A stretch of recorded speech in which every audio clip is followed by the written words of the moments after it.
Doctor recognized his long-lost daughter serving coffee because of a pendant from her mother. Dr. Thomas Harrison had lost everything he loved 20 years ago when his wife Sarah disappeared, taking their 2-year-old daughter with her. Since then, he dedicated his life entirely to work at Seattle City Hospital, trying to forget the pain that consumed him every day. It was during another tiring afternoon that he stopped at the hospital cafeteria to grab a coffee before returning to surgeries. The young woman serving him, her light brown hair tied in a simple ponytail, smiled timidly as she placed the cups on the tray. Thomas was about to take the coffee when his gaze fixed on her neck. A blue sapphire heart-shaped pendant swayed gently against the girl's beige blouse, identical to the one he had given Sarah on their 5th wedding anniversary, just 4 days before she left with their daughter and never returned. "Excuse me, sir, is something wrong with the coffee?" asked the young woman, noticing he had stopped completely. Thomas felt his legs go weak. His hands trembled as he held the cup, unable to take his eyes off that pendant he knew so well. Where did you get that pendant?" he murmured in a hoarse voice. The girl instinctively brought her hand to her neck covering the jewelry, her brown eyes filled with suspicion. "It's an heirloom from my mother," she replied, taking a step back. "Your mother?" Thomas felt his heart race. What was her name? "Why do you want to know?" The young woman looked around, searching for an exit. "I need to get back to work." She turned quickly, trying to get away, but Thomas followed her through the hospital corridors. His footsteps echoed on the linoleum floor as she walked faster and faster, clearly uncomfortable. "Please wait," he called out, trying not to attract attention. "I need to talk to you." The girl turned down a hallway with no exit, ending up trapped near the equipment room. She turned to face him, her back against the wall, her face pale with nervousness. "You're scaring me," she said, her voice trembling.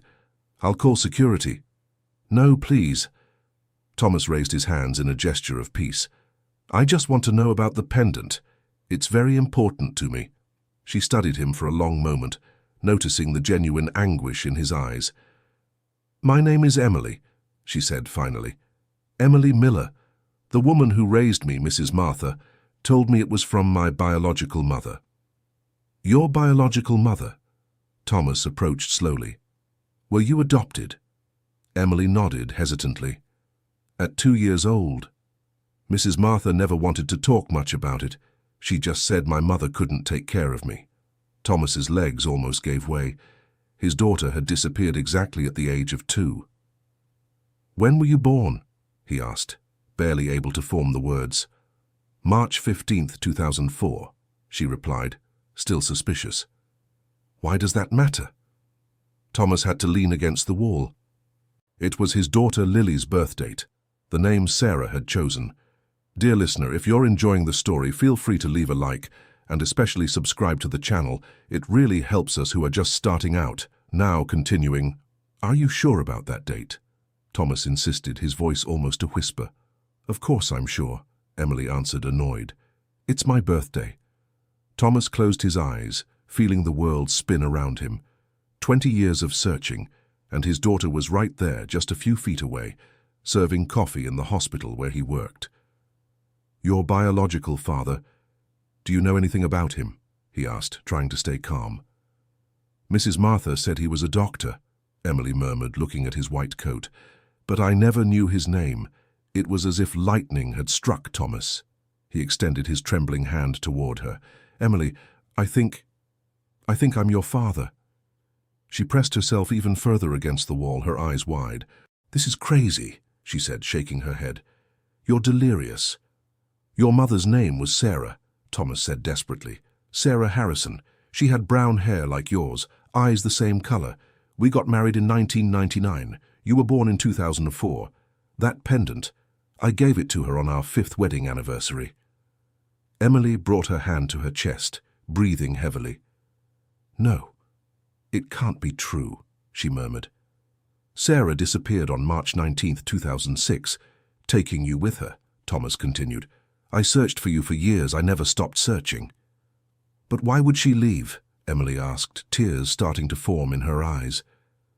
"I don't know," Thomas admitted, his voice breaking.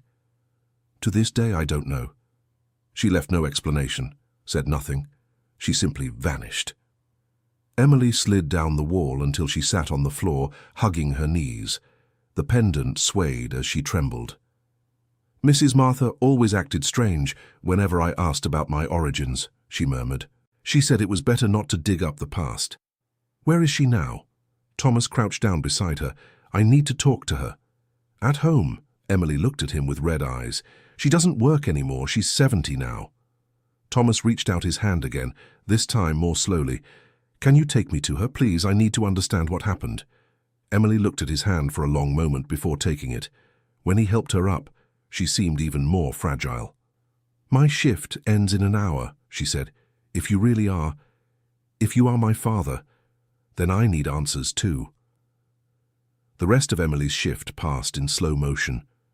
Thomas watched her from a distance, noticing for the first time how she moved with the same grace as Sarah, how she smiled sideways when nervous.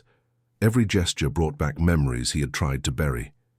When they finally left the hospital, Emily guided him through the streets of Seattle to a simple neighborhood with small, well-kept houses. They walked in silence, each lost in their own thoughts. It's here, she said, stopping in front of a yellow house with a small garden out front. Thomas looked at the house where his daughter had grown up. It seemed like a loving home, with well-tended plants and delicate curtains in the windows. Mrs. Martha, Emily called as she entered, I brought someone for you to meet. An elderly woman appeared in the living room, wearing a simple dress and an apron. Her grey hair was pulled up in a low bun, and she had the kind face of someone who had dedicated her life to caring for others.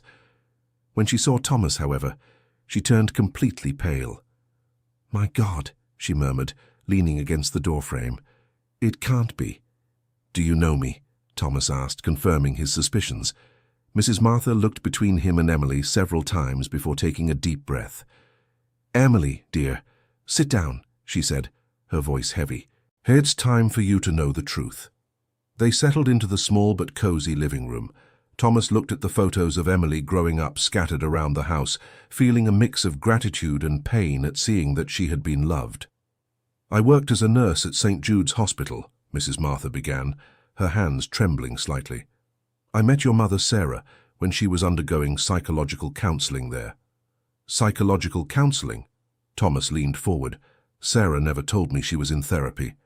She was very confused, very frightened, the elderly woman continued.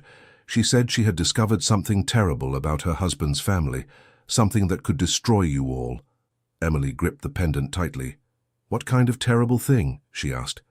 Mrs. Martha hesitated before continuing. She found out that her father's brother was involved in dirty business at the hospital. Diversion of medications, prescription forgery. Sarah had proof, documents that could send him to prison. Thomas felt his blood run cold. His younger brother Daniel had always been too ambitious. Daniel? He murmured. She found out something about Daniel. When Sarah threatened to expose everything, he blackmailed her, Mrs. Martha continued, tears in her eyes. He said that if she said anything, he would make her look crazy, that she would lose custody of her daughter. But why did she run away with me? Emily asked, confused. Why didn't she tell my father? Because Daniel threatened to hurt you and your father if she didn't disappear, Mrs. Martha explained. He said he had dangerous contacts, that he could make anything happen. Sarah was terrified. Thomas stood up abruptly, walking to the window. 20 years of suffering, 20 years blaming himself, and all because his own brother had destroyed his family. How did you find Emily? He asked, still with his back turned. Sarah came to me, said Mrs. Martha. She knew I always wanted children but never could. She asked me to take care of Emily while she disappeared to protect you. And my mother. Emily also stood up. Where is she? The silence that followed was deafening. Mrs. Martha lowered her head, unable to look the young woman in the eyes. I don't know, she finally admitted. She told me she was going far away, that she might never come back. She made me promise I would take care of you as if you were my own daughter. Thomas turned to face them, his face red with anger. Daniel knew where you were all along, he said, more to himself than to them. He watched me suffer all these years and never said a thing. Does your father know you work at the hospital? Mrs. Martha asked Emily. I started only 3 months ago, she replied. I need the money to pay for nursing school. It was then that Thomas understood. Fate had conspired to bring father and daughter together in the same place, despite all of Daniel's efforts to keep them apart. I need to confront my brother, he said, determined. I need to know what he did with Sarah. No, Mrs. Martha stood up, alarmed. It's dangerous. If he was capable of tearing a family apart like that, imagine what he can do now. I'm not going to live in fear anymore, Thomas declared. I've already lost 20 years with my daughter. I'm not going to lose another day. Emily approached him hesitantly. If you really are my father, she said, her voice still uncertain, then I'm going with you. I also want answers about my mother. No, it's too risky. Thomas shook his head. I can't put you in danger now that I've found you. You can't stop me. Emily lifted her chin, showing the same determination Sarah always had. I grew up without answers. I deserve to know the truth. Mrs. Martha watched them, seeing the resemblance between father and daughter, not only physically but in stubbornness and courage. If you're going to do this, she said finally, at least be smart about it. Does Daniel still work at the same hospital? Yes, Thomas confirmed. He's the administrative director now. Then you need proof before accusing him, Mrs. Martha warned them. He has power. He has influence. Your word won't be enough. That night Thomas barely slept.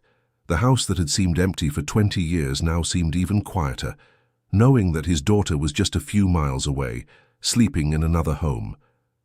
The next day, he arrived at the hospital with a mix of nervousness and determination. Emily was already at her post in the cafeteria, and when their eyes met, she gave a small nod.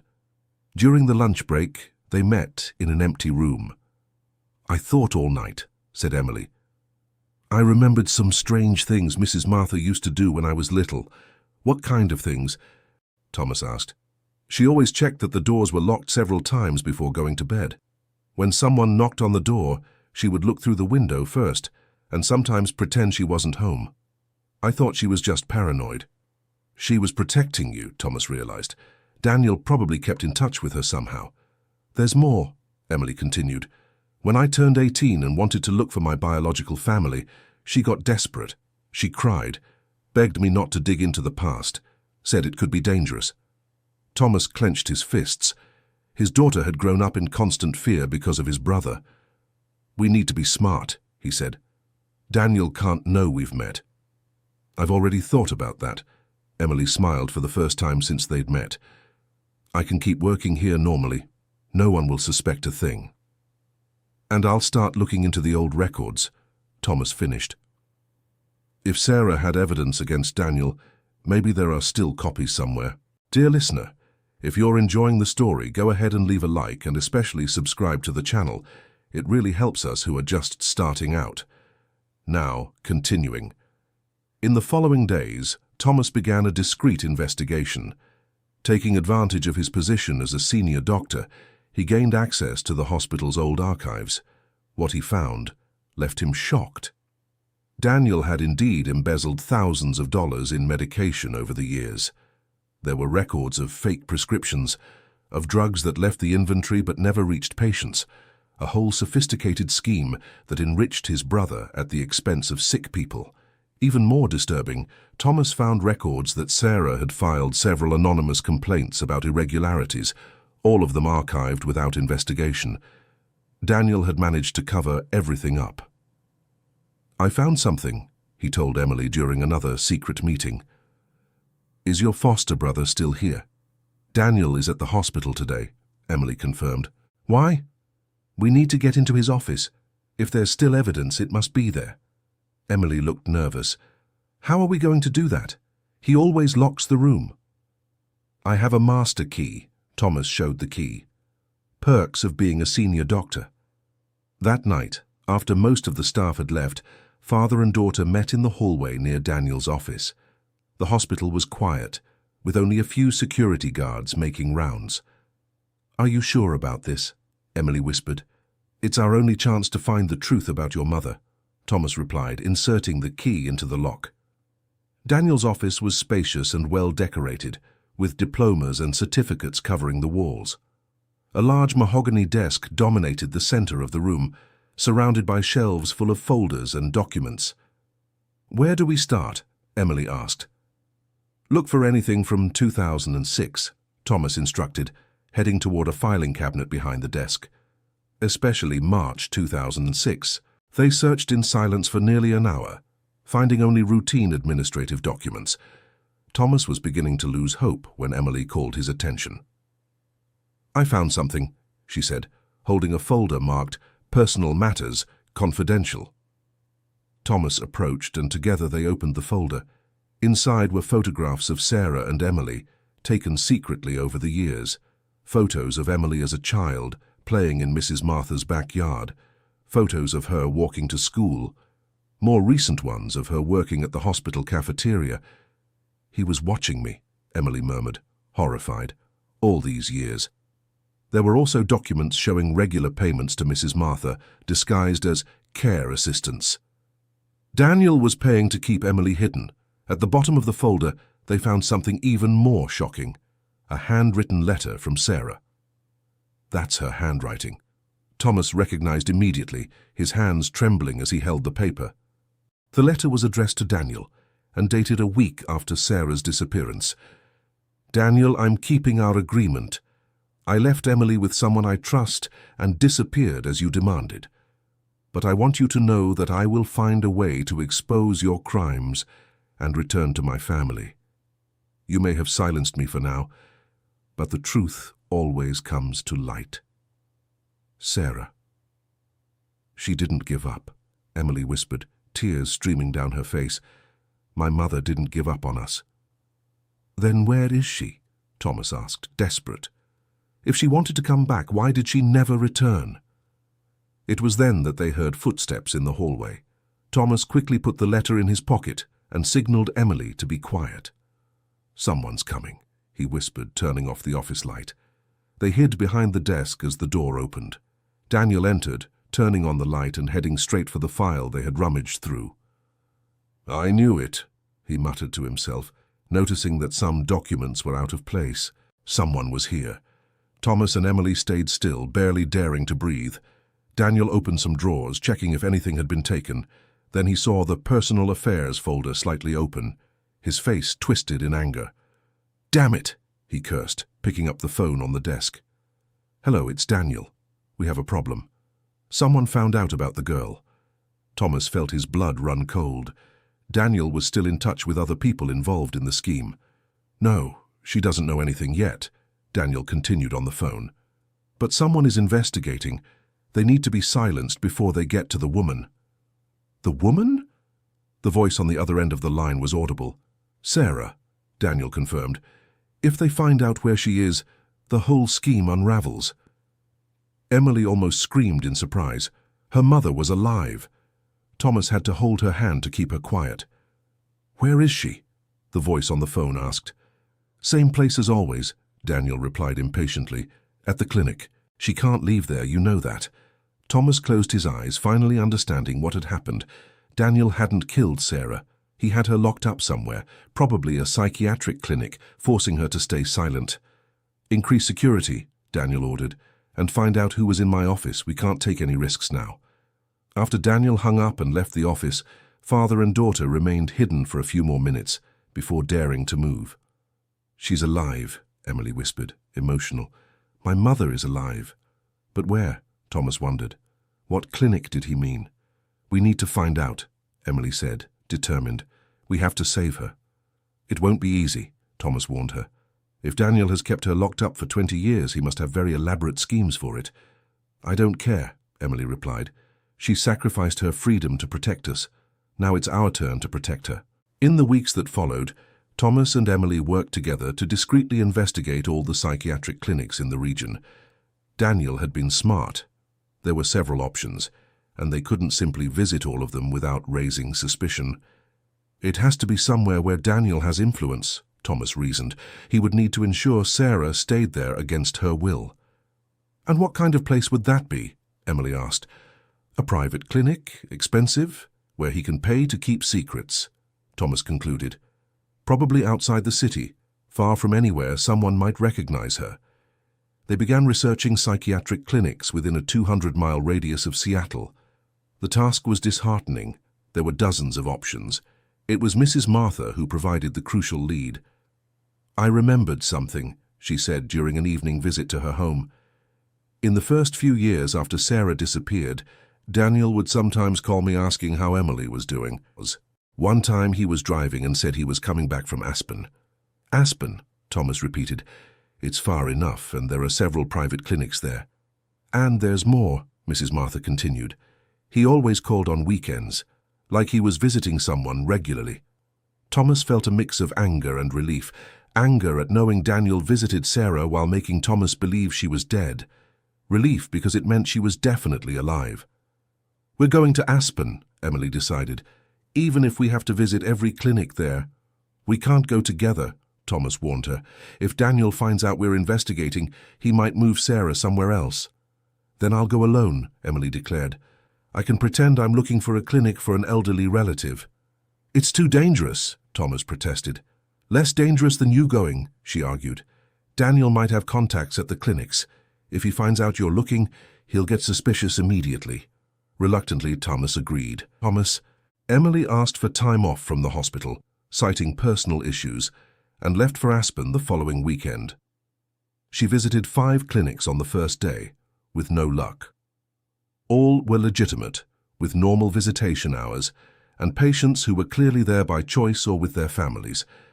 On the second day, she came across Serenity Springs Clinic, located in an isolated area in the mountains. Unlike the others, it had a darker feel, with high walls and security guards at the entrance. "I'm looking for a clinic for my grandmother," Emily lied to the receptionist. "She has memory problems." "What kind of treatment would she need?" the woman asked, eyeing Emily suspiciously. "Just basic care," Emily replied. "Nothing too complicated." "This clinic specializes in more complex cases," the receptionist said. "Patients who need constant supervision. It might not be suitable for your grandmother." Emily insisted on seeing the facilities, but was told it was only possible with a prior appointment and medical authorization. "Can I see a list of the doctors who work here?" she asked, trying to sound casual. The receptionist hesitated before handing over a brochure. Emily quickly scanned the names, looking for any connection to Daniel. And then she saw it. Dr. Matthew Harrison was listed as a consulting psychiatrist. Harrison was her father's last name. It couldn't be a coincidence. "Is Dr. Matthew Harrison related to Dr. Thomas Harrison?" she asked, trying to control her excitement. "I wouldn't know," the receptionist replied coldly. "Information about our doctors is confidential." Emily left the clinic with her heart racing. She had found Sarah. When she returned to Seattle, she and Thomas met at Mrs. Martha's house to discuss the next step. "Matthew is our cousin," Thomas confirmed when she told him about the name on the brochure. "The son of an uncle of Daniel's and mine. He was always very close to Daniel." "So that's definitely it," Emily concluded. "They used someone from the family to keep my mother locked up." "But how are we going to get her out of there?" Mrs. Martha asked. "If she's been forcibly committed for 20 years, she must be medicated, unable to escape on her own." "We need help," Thomas admitted. "Someone who can expose what Daniel did." "What if we go to the police?" Emily suggested. "With what evidence?" Thomas shook his head. "The letter we found could be considered fake. We need more solid evidence." That's when Mrs. Martha had an idea. "Sarah gave me something before she disappeared," she said slowly. "Something I was supposed to keep for you, Emily, when you turned 18. "What is it?" Emily asked, anxious. Mrs. Martha went to her room and came back carrying a small wooden box. "She said I should only open it if something happened to her," she explained, handing the box to Emily. Inside were documents, photographs, and a small old recorder. "She recorded something," Thomas noticed, picking up the device. When they pressed play, Sarah's voice filled the room, sending chills down everyone's spine. "My name is Sarah Harrison. Today is March 18th, 2006. If anyone is hearing this, it means something terrible has happened to me. My brother-in-law, Daniel Harrison, is blackmailing me to get me away from my family. He found out that I have evidence of his crimes at the hospital and is threatening to hurt my husband and my daughter if I don't disappear." The recording continued for almost an hour, with Sarah detailing everything: the diverted medications, the fake prescriptions, the patients who didn't receive proper treatment because of Daniel's greed. "That's it," Thomas whispered. "That's the proof we needed." But Sarah wasn't finished. "If something happens to me, look at Serenity Springs Clinic in Aspen. Daniel threatened me, saying he has a way to make me disappear without a trace. He mentioned this place several times, as if it were a solution for problems that can't be solved any other way." Dear listener, if you're enjoying the story, take a moment to leave a like, and especially subscribe to the channel. It really helps us who are just starting out. Now continuing. The trio remained silent for several minutes after the recording ended. Sarah had predicted exactly what would happen to her. "She knew," Emily murmured, tears streaming down her face. "My mother knew that Daniel was going to do this to her." "And she still went," Thomas said, emotional, "to protect us both." "Now we need to protect her," declared Mrs. Martha. 20 years is too long." With the evidence in hand, they developed a plan. Thomas would use his position at the hospital to investigate Daniel's records more deeply, while Emily would return to the clinic, pretending to be a new employee. "It's too risky," Thomas protested when Emily suggested infiltrating the clinic. "It's the only way to reach her," Emily argued. "If we just show up there accusing them, they'll deny everything and transfer my mother somewhere else." "She's right," agreed Mrs. Martha. "But you need to be very careful." Emily managed to apply for a nursing assistant position at Serenity Springs Clinic, using a fake resume prepared by a friend of Mrs. Martha's who worked in human resources. To her surprise, she was accepted almost immediately. "They must be really short-staffed," she commented during a call to Thomas, "or they don't do proper background checks." "Probably both," he replied. "Places like that rely on employees who turn a blind eye to irregularities." On Emily's first day of work at the clinic, she was shocked by what she saw. Many patients seemed to be there against their will, too medicated to protest. The staff were cold and distant, treating the inmates more like prisoners than patients. "You're new here," an older nurse commented during lunch. "First time working in a clinic like this?" "What kind?" Emily asked, trying to look innocent. "Where they put people that families want to hide," the nurse whispered. "Don't ask questions, don't get involved, just do your job and go home." During the first few days, Emily discreetly looked for Sarah among the patients. The clinic was large with several wings, and she didn't have access to all of them. It was on the 4th day that she finally saw her. A woman with grey hair was sitting alone in the clinic's inner garden, staring into space. She was visibly medicated, but there was something familiar about her brown eyes. Emily approached slowly, pretending to check on other patients. "Excuse me," she said softly. "How are you feeling today?" The woman looked at her slowly, as if it were hard to focus. I'm waiting for someone," she murmured. "My daughter. She has eyes like yours." Emily's heart nearly stopped. It was Sarah. Her mother was right there in front of her after 20 years. "What's your daughter's name?" Emily asked, struggling to keep her voice calm. "Lily," Sarah replied, a faint smile appearing on her face. "She's still very small, only 2 years old, but she's very smart." Emily realized that Sarah believed it was still 2006. The medications and isolation had severely affected her perception of reality. "I'm Emily," she said, crouching beside Sarah's chair. Can I do something for you?" "Emily," Sarah repeated the name slowly. "That's a pretty name, similar to Lily." "Thank you," Emily whispered, tears threatening to escape. "And you, what's your name?" "Sarah," she replied, "but sometimes I forget. They give me so many pills that it's hard to remember things." "Why are you here, Sarah?" Emily asked gently. Sarah's face twisted, as if she were trying to access painful memories. "I can't talk," she said, looking around nervously. "They told me that if I talk about certain things, my family will get hurt." "What kind of things?" Emily insisted. "About the bad man," Sarah whispered. "My husband's brother. He did bad things at the hospital. I saw documents. There was proof. She stopped abruptly when she saw a nurse approaching. "Mrs. Sarah, time for your medication," the man said, carrying a small cup with pills. "I don't want any more pills," Sarah protested weakly. "They make me forget my baby." "You know you have to take them," the nurse insisted, forcing the pills into her hand, "or you'll get agitated again." Emily watched in horror as Sarah was forced to swallow the medications. It was like watching someone being slowly poisoned. "Who authorized this medication?" she asked the nurse, trying to use her authority as a new employee. "Dr. Matthew," he replied. "Same regimen for years. Mrs. Sarah is a special case." That night, Emily called Thomas in tears. "I found her," she said. "I found my mother, Dad." The word Dad came out naturally, surprising them both. It was the first time she had called him that. "How is she?" Thomas asked, emotional. "Terrible," Emily admitted. "They keep her drugged. She still thinks I'm 2 years old. She doesn't even remember that 20 years have passed." "We need to get her out of there immediately," Thomas declared. "It's not that simple," Emily explained. "She's officially admitted.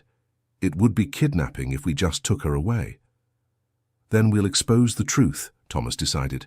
"With Sarah's recording and the evidence we found, we can sue Daniel and Matthew."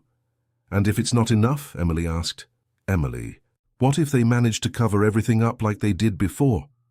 That was when Thomas had an idea. "What if we get Daniel to confess?" he suggested. "If we can record him admitting what he did, there'll be no denying it." "How are we going to do that?" Emily wanted to know. "I'll confront him," Thomas decided. "I'll tell him I found out about Sarah and see how he reacts." "That's too dangerous," Emily protested. "If he realizes you know everything, he could hurt you too." "It's a risk I have to take," Thomas declared. "I've already spent 20 years without my family. I won't spend another day." The next day, Thomas arrived at the hospital with a small recorder hidden in the pocket of his lab coat. He had rehearsed what he was going to say, preparing for the confrontation that could finally reunite his family. Daniel was in his office, as always, immersed in documents and calculations. When Thomas knocked on the door, he looked up with irritation. "What do you want, Thomas?" he asked coldly. "I'm busy." "We need to talk," Thomas said, closing the door behind him. "About Sarah." Daniel's expression changed instantly. His eyes narrowed and he put down the pen he was holding. "Sarah," he repeated, pretending to be confused. "Your ex-wife? Why do you want to talk about her now after all these years?" "Because I know where she is," Thomas declared, sitting down in the chair across from the desk, "and I know what you did to her." Daniel remained silent for a long moment, studying his brother. "I don't know what you're talking about," he finally said. "Serenity Springs Clinic," Thomas continued, "in Aspen. She's been there for 20 years, Daniel. 20 years drugged and trapped because of you." Daniel's face turned red, but he still tried to keep up the facade. "You're delusional," he said. "Sarah disappeared. No one knows where she is." "I know," Thomas leaned forward. "And I know about the medications you diverted. I know about the fake prescriptions. I know Sarah found out everything and you silenced her." Daniel stood up abruptly, walking to the window. "Even if that were true," he said, still with his back turned, "what do you plan to do, sue your own brother?" "If necessary," Thomas answered, "to get my family back." Daniel turned around, and Thomas saw something dangerous in his eyes.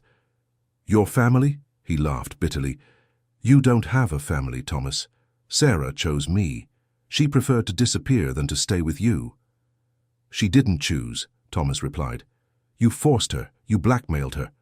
"I proved to her what kind of man you really are," Daniel continued, losing patience.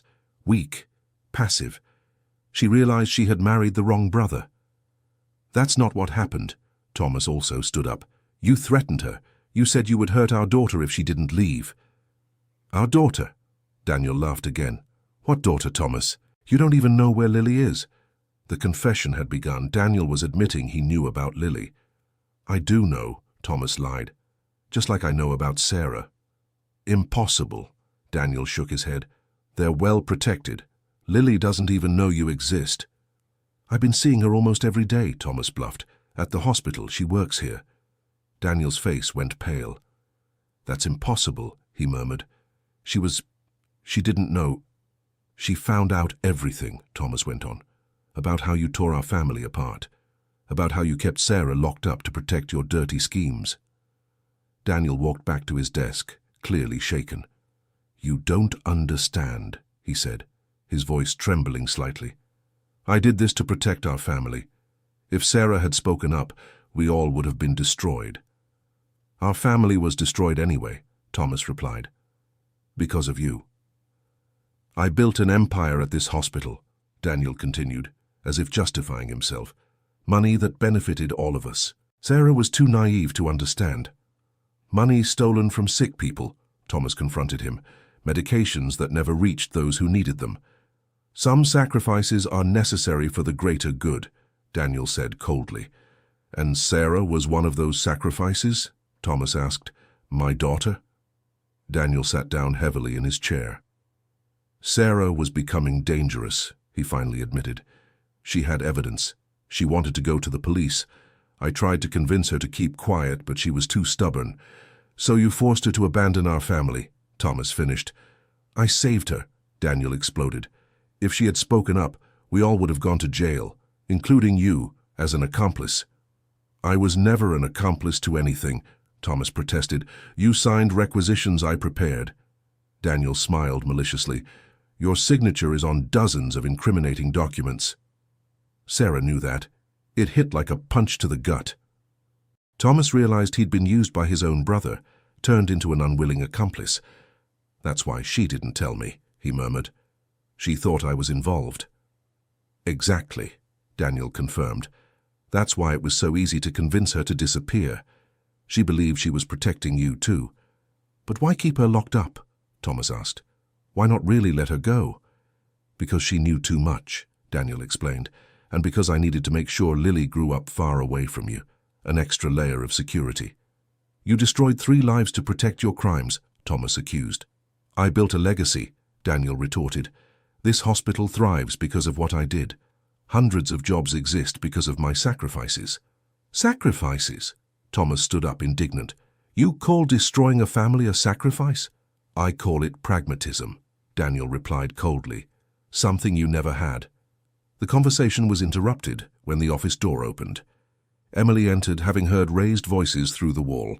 Excuse me, she said, pretending not to recognize either man. Did someone call security? Daniel looked at her, and Thomas saw the exact moment his brother recognized the daughter he'd helped hide for 20 years. You, Daniel whispered, standing up slowly. You're Lily. Emily feigned confusion. Sorry, sir, but my name is Emily. I think you've mistaken me for someone else. No, I haven't. Daniel stepped closer, studying her face. You have your mother's eyes. The same stubborn expression. It was then that Emily dropped the pretense. Yes, she said, lifting her chin. I'm Lily, or Emily, as I prefer to be called. And I've come for my mother. Daniel looked between her and Thomas, finally realizing he'd been discovered. You two, he began but couldn't finish the sentence. We know everything, Thomas confirmed. About the medications, the blackmail, where you're keeping Sarah. And we have proof, Emily added, pulling the recorder from her pocket, including a very interesting confession we just recorded. Daniel stared at the small device in horror. You can't, he muttered. This will destroy everything I've built. Just like you destroyed our family, Emily replied. I had reasons. Daniel tried to defend himself again. You don't understand the pressure I was under, the hospital's debts, the financial difficulties. Nothing justifies what you did, Thomas declared, especially not keeping Sarah locked up for 20 years. Daniel sat back down, suddenly looking older and more tired.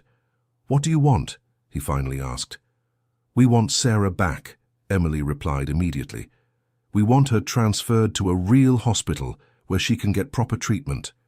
And we want you to publicly confess what you did, Thomas added. Not just to us, but to the authorities. In exchange for what? Daniel asked. In exchange for not making this recording public immediately, Emily explained. You have 1 week to do the right thing. Daniel looked at them in silence for several minutes. When he finally spoke, his voice was defeated. "Sarah, she's not well," he admitted. 20 years of forced medication have severely affected her.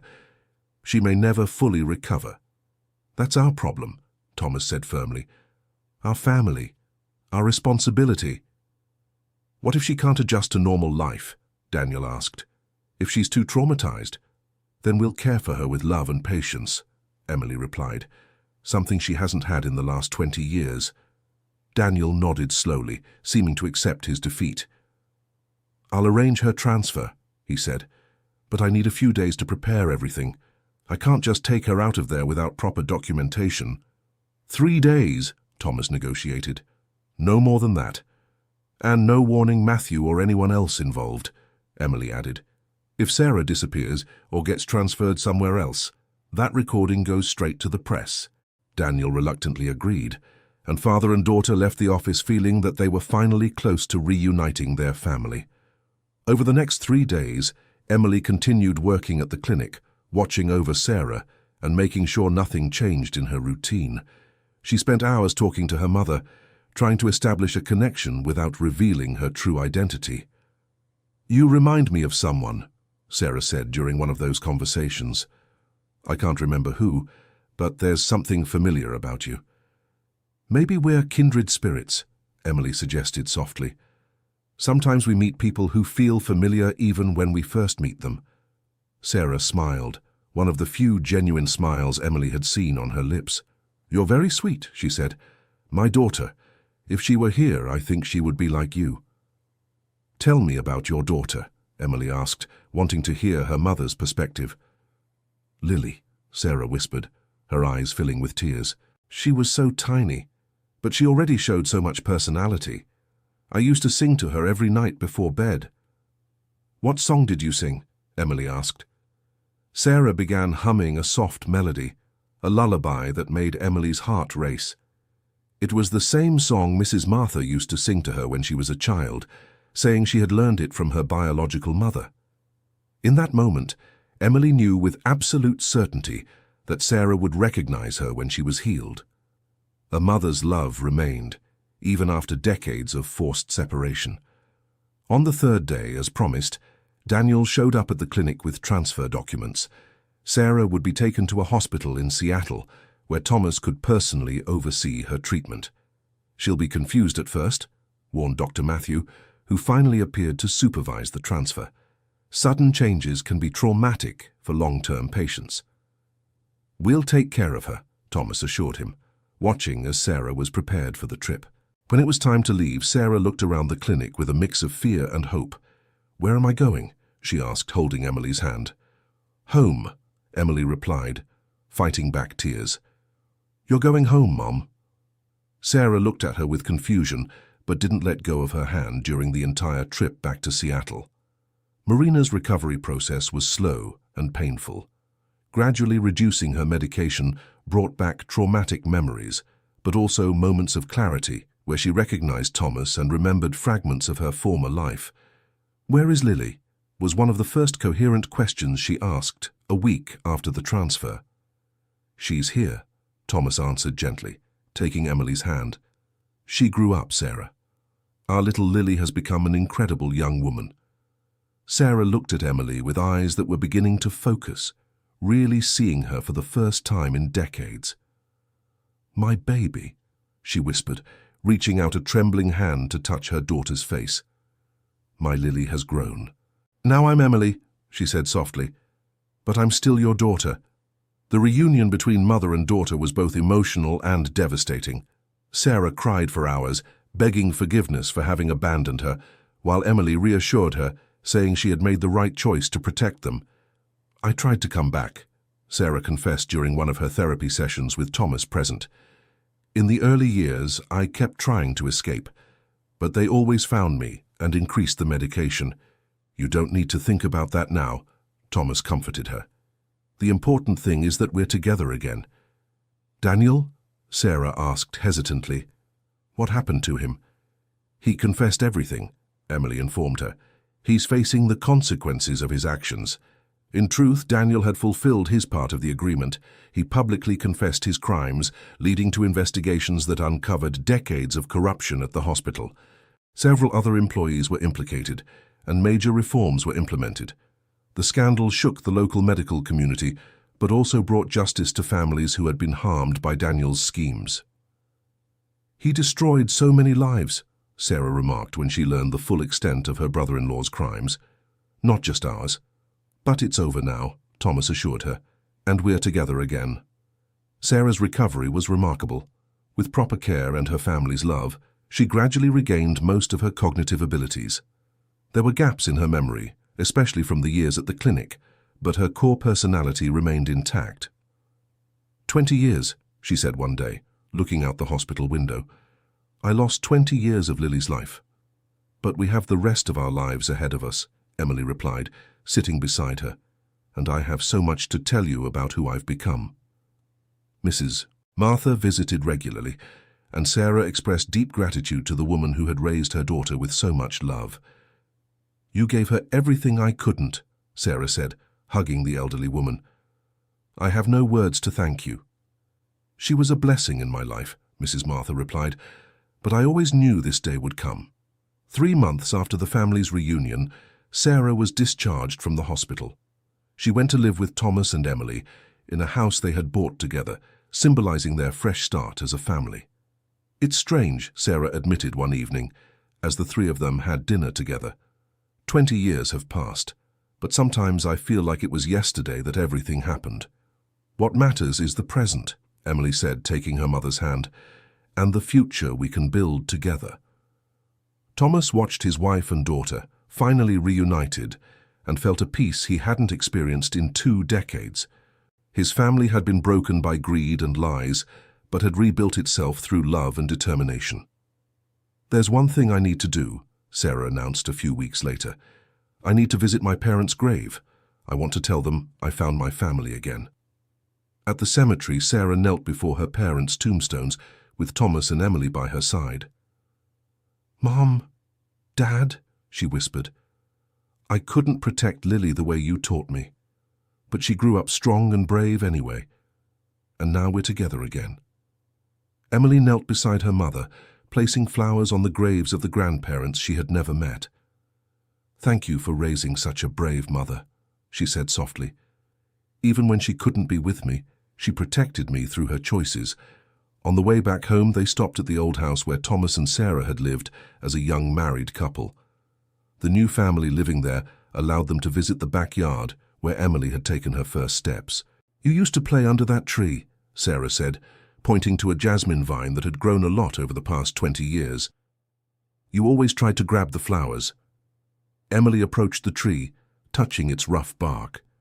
It was like connecting with the child she had been, before her life was interrupted by Daniel's greed. "I want to have children someday," she said suddenly, "and I want you two to be the grandparents I never had." Sarah and Thomas exchanged emotional glances. The idea of grandchildren, of a continuation of their family line, brought hope for the future. "We'll be the best grandparents in the world," Sarah promised, hugging her daughter. 6 months after the reunion, Emily graduated as a nurse, a career inspired by her experience taking care of her mother and watching her father's dedication as a doctor. "I want to help other families," she explained during the graduation ceremony, where Sarah and Thomas sat in the front row. "I want to make sure no one else goes through what we did." Sarah had started volunteering at a support center for separated families, using her experience to help others who had lost loved ones. "Every reunited family is a victory against those who try to tear us apart," she often said. Thomas kept working as a doctor, but now with a renewed purpose. He implemented new transparency protocols at the hospital, ensuring that Daniel's crimes could never be repeated. The family's first Christmas together was an emotional celebration. They decorated a tree together, Sarah teaching Emily family traditions she had nearly forgotten. "This is the gift I wanted most," Sarah said on Christmas morning, watching Thomas and Emily exchange presents. "My family back." Emily gave her mother a special gift, a photo album with all the stages of her life that Sarah had missed. High school graduation, birthdays, academic achievements. Mrs. Martha kept everything, Emily explained. She said you'd want to see it when you came back. Sarah flipped through the pages with tears in her eyes, seeing her daughter grow up through the photographs. She turned into a beautiful woman, she whispered, exactly as I dreamed she would be. That night, Sarah revived a tradition that had been interrupted for 20 years. She sang a lullaby for Emily, who was now an adult, but still her little girl. "Now I remember completely," Emily said after the song. "You always sang that to me." "And I always will," Sarah promised, "even if you have children of your own someday." Emily's first birthday celebrated with her parents was especially meaningful. 24 years old, but it was the first time she blew out candles with her biological family present. "Make a wish," Thomas encouraged. "It's already come true," Emily replied, looking at her parents. "My greatest wish was to have my family back." A few months later, Emily met James, a young doctor who worked at the same hospital as her father. The relationship developed naturally, and Sarah and Thomas immediately approved. "He reminds me of you when we were young," Sarah commented to Thomas. "The same kindness in his eyes." When James proposed to Emily, he formally asked her parents for permission, a tradition that deeply touched Sarah. "Take good care of my treasure," she told James. "She's already suffered enough in life." "I promise to always protect her," James swore, "and to honor the family she loves so much." Emily's wedding took place 2 years after the family reunion. Sarah, finally stable and happy, helped choose her daughter's dress. "You're radiant," she said on the wedding day, adjusting Emily's veil. "Your beauty comes from the joy you're feeling." Thomas walked Emily down the aisle, a moment he had dreamed of during 20 years of separation. "I'm proud of you," he whispered as they walked. "And your mother is too." At the party, Sarah danced with Thomas for the first time in over 2 decades. They moved slowly, reminiscing about the love that had survived years of separation and suffering. "It was worth the wait," Sarah said as they danced. "Our family is complete again." A year after the wedding, Emily announced she was pregnant. Sarah and Thomas were overjoyed at the news that they would become grandparents. "This baby will never know what it's like to live without family nearby," Sarah declared. "We'll make sure of that." During the pregnancy, Sarah was present at every doctor's appointment, making up for all the lost time caring for her daughter. "I want my grandson or granddaughter to know all of our family traditions," she said, starting to prepare old recipes and family stories. When the baby was born, a girl that Emily and James named Lily Sarah, in honor of the 2 most important women in their lives, 3 generations of the family gathered at the hospital. "She has your eyes," Thomas remarked, looking at his granddaughter in Emily's arms. "And Sarah's smile," James added.